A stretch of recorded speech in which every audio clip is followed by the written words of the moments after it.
Hello and welcome to easy classy. आज हम लोग ले रहे हैं mathematics operations on rational numbers. Okay, हमारे टॉपिक का नाम है ऑपरेशंस ऑन रेशनल नंबर्स। तो सबसे पहले लेसन स्टार्ट करने के आपको पता होना चाहिए रेशनल नंबर्स क्या होते हैं। सारे नंबर्स हम थोड़ा सा रिवाइज कर लेते हैं। एक होते हैं नेचुरल नंबर्स। ओके, बहुत सारे बच्चे कंफ्यूज रहते हैं, होल नंबर्स क्या होता है, नेचुरल नंबर्स क्या होते हैं, रेशनल नंबर्स क्या होते हैं, इंटीजर्स क्या होते हैं। तो सबसे पहले हम वही बेसिक क्लियर करेंगे। अगर आपको सिंपल बोला जाए काउंटिंग बोलिए तो आप कैसे बोलते हैं 1 2 3 4 5 6 7 8। तो नेचुरली आप काउंटिंग कैसे स्टार्ट करते हैं? हम काउंटिंग स्टार्ट करते हैं 1 2 3 4 5 6 एंड सो ऑन। ओके, तो जो नेचुरल नंबर्स क्या हो कहाँ से स्टार्ट होते हैं? दे स्टार्ट्स विथ 1। ओके, जब नेचुरली आपको काउंटिंग बोलते हैं करने को तो आप कैसे करते हैं? 1 2 3 4 5 6 है ना, गिनती बोलिए तो 1 2 3 4 5। तो नेचुरल नंबर्स कहाँ से स्टार्ट होते हैं? 1 से स्टार्ट होते हैं। लेकिन अगर हम बात करते हैं होल नंबर की, ओके, होल नंबर्स क्या होते हैं? तो भाई ज़ीरो का भी मायना होता है। ज़ीरो क्यों छोड़ दिया? तो हम करेंगे 0 1 2 3 4 5 6 एंड सो ऑन। तो ये हो गए होल नंबर। होल नंबर में ज़ीरो भी इंक्लूडेड होता है, राइट? 0 1 से स्टार्ट होते हैं, वो होते हैं होल नंबर। अभी एक वर्ड जो यहाँ पर आपको ऑपरेशंस और रेशनल नंबर में आएगा वो है इंटीजर।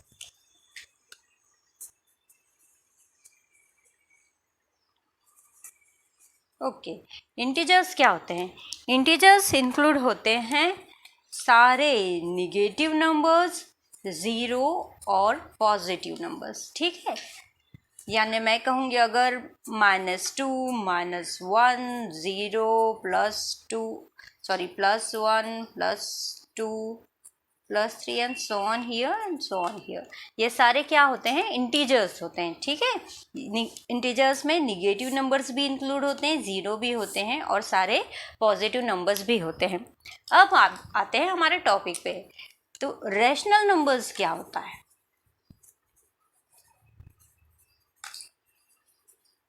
ठीक है, जो रेशनल नंबर्स होते हैं वो नंबर्स होते हैं जिन्हें हम p बाई क्यू फॉर्मेट में लिखते हैं। ठीक है, हम कैसे लिखते हैं? p बाई क्यू फॉर्मेट में लिखते हैं, जहाँ जो p है वो होता है इंटीजर। इंटीजर मीन्स वो निगेटिव नंबर भी हो सकता है, वो ज़ीरो भी हो सकता है, या वो कोई पॉजिटिव नंबर भी हो सकता है। और जहाँ जो q होता है वो हमेशा एक नॉन ज़ीरो नंबर होता है। ठीक है, हमेशा क्या होगा? एक नॉन ज़ीरो इंटीजर होगा कहेंगे, या कहेंगे एक नॉन ज़ीरो नंबर होगा। इंटीजर कह रहे हैं, इसका मतलब है कि क्यों निगेटिव हो सकता है, क्यों पॉजिटिव हो सकता है, लेकिन इंटीजर में ज़ीरो भी इंक्लूड है। लेकिन रैशनल नंबर, वो रैशनल नंबर जो कि ज़ीरो नहीं है, वही क्यू होगा। ओके, जैसे हम कुछ एग्जाम्पल्स इसके ले लेते हैं।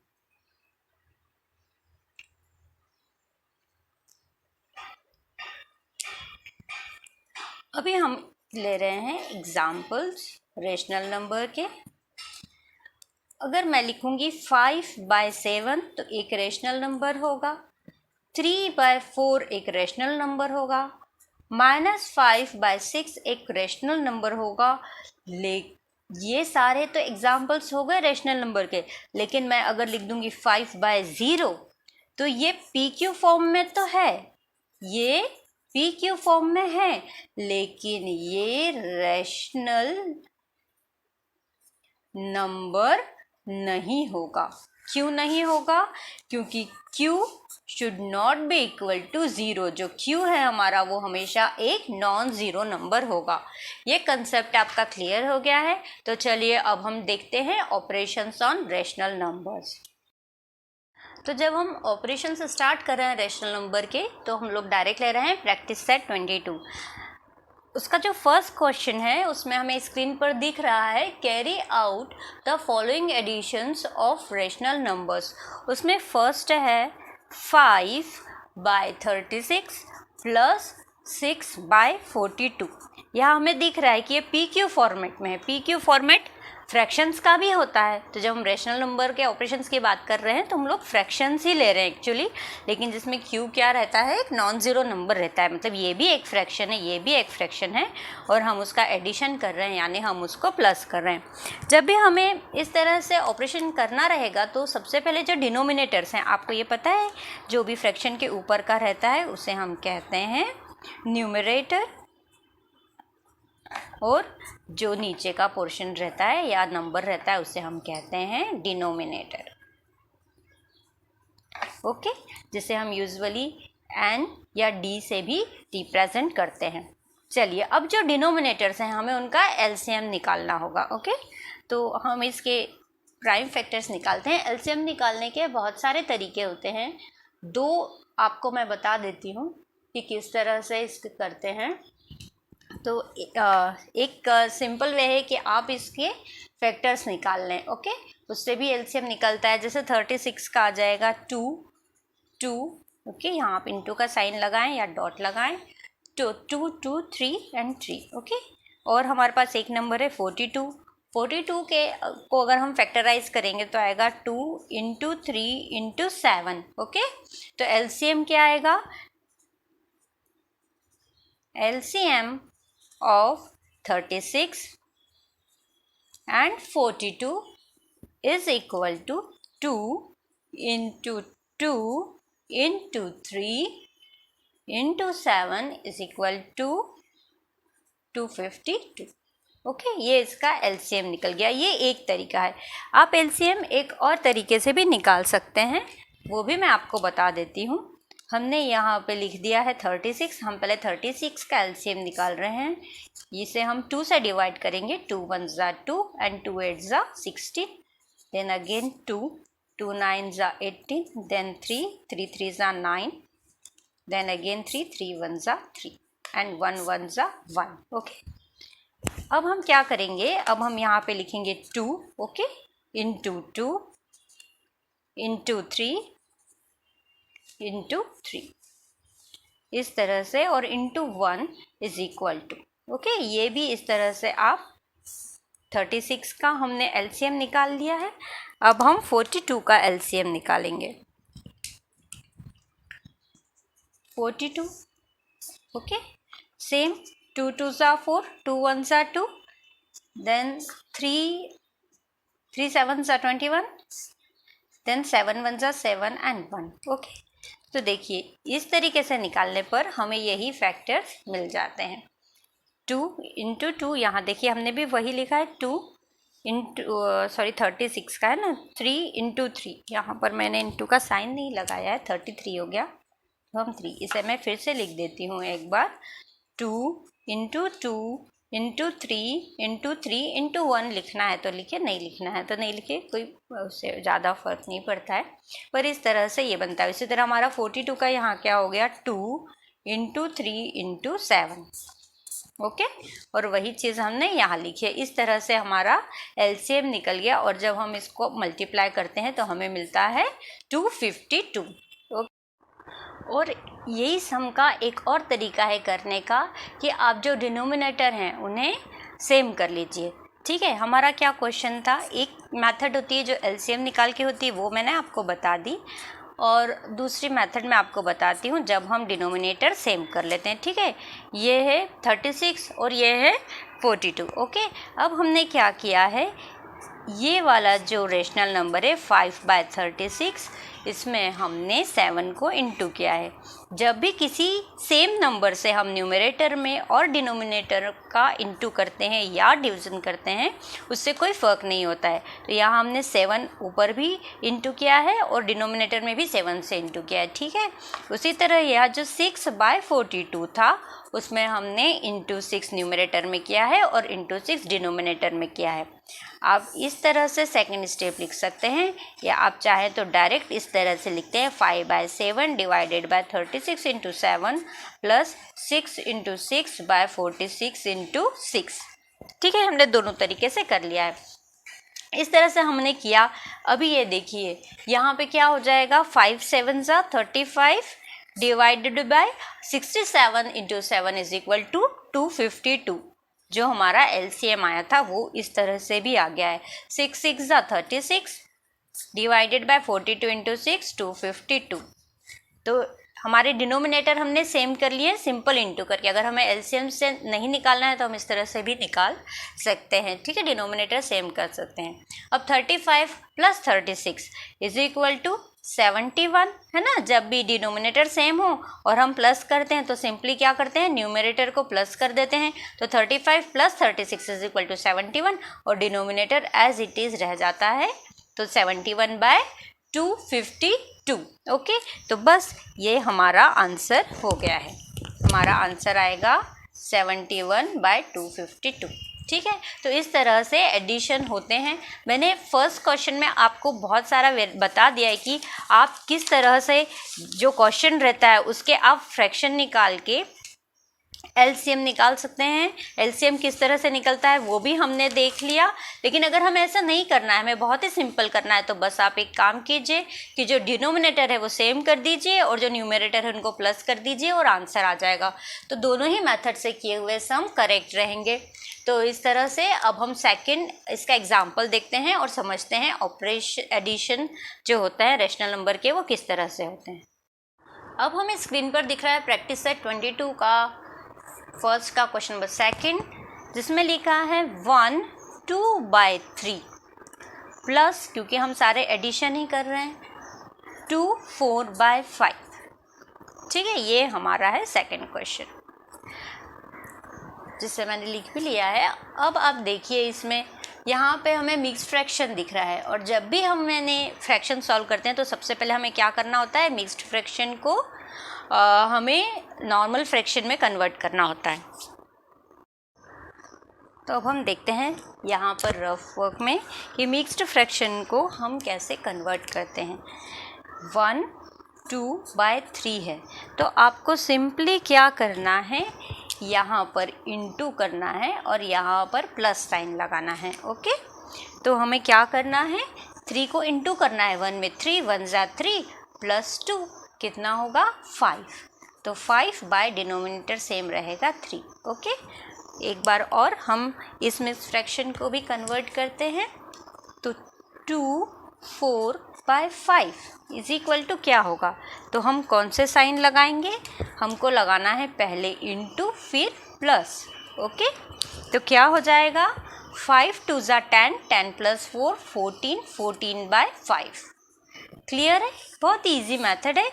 आपको यहाँ प्लस इंटू करना है और यहाँ प्लस करना है, तो आपका जो फ्रैक्शन है वो कन्वर्ट हो जाएगा। हमें इम्प्रॉपर फ्रैक्शन मिल गए हैं। ठीक है, अब प्रॉपर इम्प्रॉपर फ्रैक्शन क्या होता है, मिक्स्ड फ्रैक्शन है। ओके, क्योंकि इसमें एक होल नंबर है और एक फ्रैक्शन पार्ट है। ये अभी जब हम फ्रैक्शन लेसन करेंगे तो काफ़ी और इसे डिटेल में देखेंगे कि प्रॉपर फ्रैक्शन क्या होता है, इम्प्रॉपर फ्रैक्शन क्या होता है। चलिए, अभी तो हमें सिंपली इसे हमने कन्वर्ट कर दिया है। अब हम क्या करेंगे, इसे हम लिख लेंगे, यानी 1 2/3 की जगह हम लिख सकते हैं 5/3 प्लस एज इट इज़ आ गया, और 2 4/5 को हम लिख सकते हैं 14/5। Okay, clear. अब यहाँ पे फिर वही 3 और 5 का या तो आप एलसीएम निकालिए तो भी 15 आ जाएगा।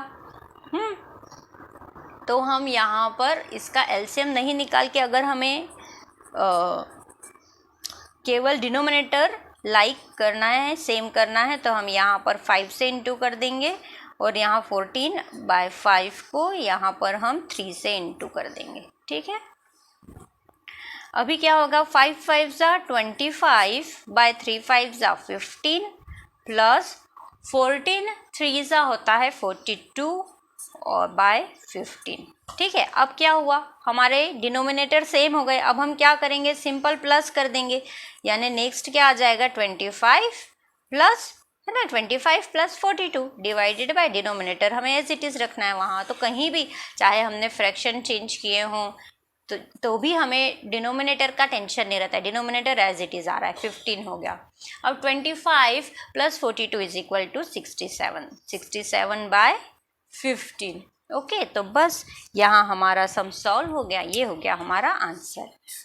तो इसमें आपको करना क्या है, केवल एक ही चीज़ करनी है कि जो डिनोमिनेटर हैं उन्हें सेम करना है। डिनोमिनेटर सेम हो गया उसके बाद तो वो सिंपल प्लस है और सॉल्यूशन निकल आता है। चलिए अब हम अगला क्वेश्चन देखते हैं।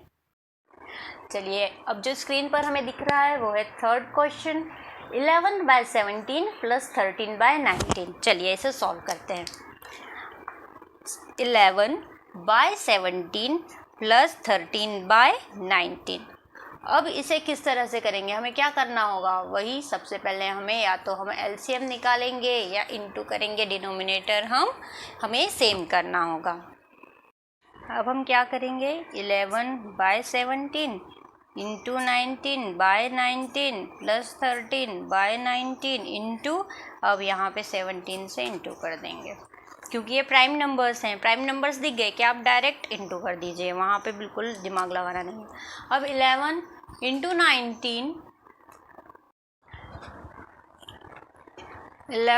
19 होगा 209 डिवाइडेड बाय 17 इंटू 19 होगा 323।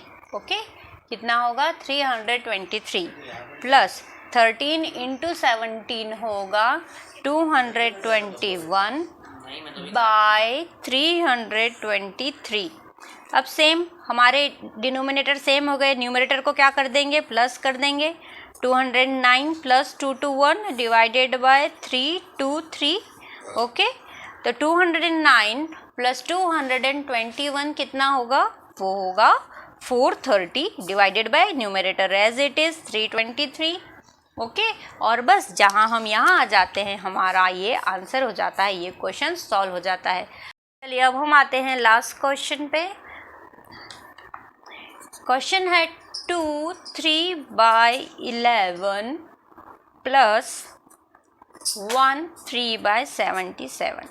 देखिए हमने जितने क्वेश्चन सॉल्व करते जा रहे हैं ये सारे एडिशन के हैं, ठीक है। तो हम ये रैशनल नंबर के एडिशंस कर रहे हैं यहाँ पर, तो काफ़ी प्रैक्टिस भी हो रही है और साथ ही हमारा प्रैक्टिस सेट भी सॉल्व होता जा रहा है। बच्चों एक बात बोलती हूँ, बहुत सारे बच्चे हैं जो वीडियो देख तो रहे हैं लेकिन उसे सब्सक्राइब नहीं कर रहे हैं। ओनली 47% जो बच्चे हैं जिन्होंने वो देख रहे हैं जिन्होंने सब्सक्राइब किया है, रेस्ट ऑफ द स्टूडेंट्स देख रहे हैं लेकिन उन्होंने सब्सक्राइब नहीं किया है। तो प्लीज़ आपसे रिक्वेस्ट है कि सब्सक्राइब कर लीजिए, क्योंकि जो सारी मेहनत है वो आपके लाइक्स और सब्सक्रिप्शन हम लोग को मोटिवेशन देते हैं। तो प्लीज़ अगर वीडियो पसंद आ रहा है तो उसे लाइक ज़रूर कीजिए और चैनल को अगर अभी तक सब्सक्राइब नहीं किया है तो वो भी कर लीजिए। चलिए हम आगे समझते हैं कि किस तरह से इसे सॉल्व करेंगे। अगर मिक्स्ड फ्रैक्शन है तो हमें सबसे पहले उसे कन्वर्ट करना होगा।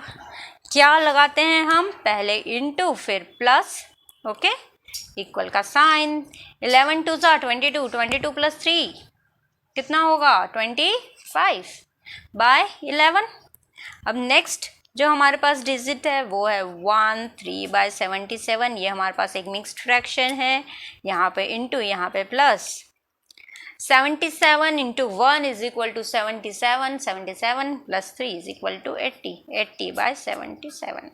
तो इस तरह से हमने एक रफ वर्क में मिक्स्ड फ्रैक्शन को कन्वर्ट कर लिया है इम्प्रॉपर फ्रैक्शन में। अब यहाँ पर हम लिख सकते हैं 2 3/11 की जगह पर 25/11 प्लस का साइन एज इट इज़। 1 3/77 को हम लिख सकते हैं 80/77। ओके, क्लियर है। अब नेक्स्ट हमारा क्या स्टेप आता है, अब हमें डिनोमिनेटर को सेम करना होगा। उसके लिए क्या करना होगा, हमें इंटू करना होगा। तो हम क्या इंटू करेंगे, देखिए हमें क्लियर दिख रहा है, यहाँ 11 है, यहाँ 77 है, तो 11 7 = 77 होता है। तो 25/11 में हम 7 न्यूमरेटर और डिनोमिनेटर में इंटू कर देंगे, और ये तो ऑलरेडी 77 है तो हम केवल 1 और 1 का इंटू कर देंगे न्यूमरेटर और डिनोमिनेटर में। अब 25 × 7 होता है 175 डिवाइडेड बाय 77 प्लस 80 × 1 80 एंड 77 × 1 = 77। बस जहाँ हमारा डिनोमिनेटर सेम हो गया, नेक्स्ट स्टेप क्या आएगा, सबसे पहले हमने यहाँ पे डिनोमिनेटर लिख लेंगे और यहाँ पे जो दोनों न्यूमरेटर हैं उनको प्लस करेंगे क्योंकि यहाँ पर प्लस का साइन है। ओके, अगर न्यूमरेटर सेम होते, माइनस का साइन होता तो माइनस करते, वो जब हम सब्सट्रैक्शन करेंगे तब समझेंगे। अब 177 प्लस 80 होता है 255 डिवाइडेड बाय 77, और ये जो स्टेप आता है यहाँ हमारा कंप्लीट हो जाता है। लेकिन कई बार ये होता है कि अगर आपको क्वेश्चन मिक्स्ड फ्रैक्शन में दिया गया है तो आपका आंसर भी मिक्स्ड फ्रैक्शन में होना चाहिए, ठीक है। अगर ऐसा है तो हमें इसे मिक्स्ड फ्रैक्शन में कन्वर्ट करना होगा। अब मिक्स्ड फ्रैक्शन में कैसे करते हैं, तो हम इसको डिवाइड करते हैं। तो 255 को 77 से डिवाइड करेंगे तो 3 टाइम्स तो ये कम्प्लीटली जाता है, तो जो 3 हो गया वो होल नंबर हो गया, जो रिमेनिंग में हो गया 24 न्यूमरेटर हो गया, और हमने डिवाइड किया था 77 से तो न्यूमरेटर हमने लिख दिया। तो अगर आपको मिक्स्ड फ्रैक्शन में करना है तो ये वाला आंसर आएगा। अगर आपको कुछ दिया नहीं जाता है और क्वेश्चन मिक्स्ड फ्रैक्शन का है तो आप मिक्स्ड फ्रैक्शन में ही आंसर कीजिए।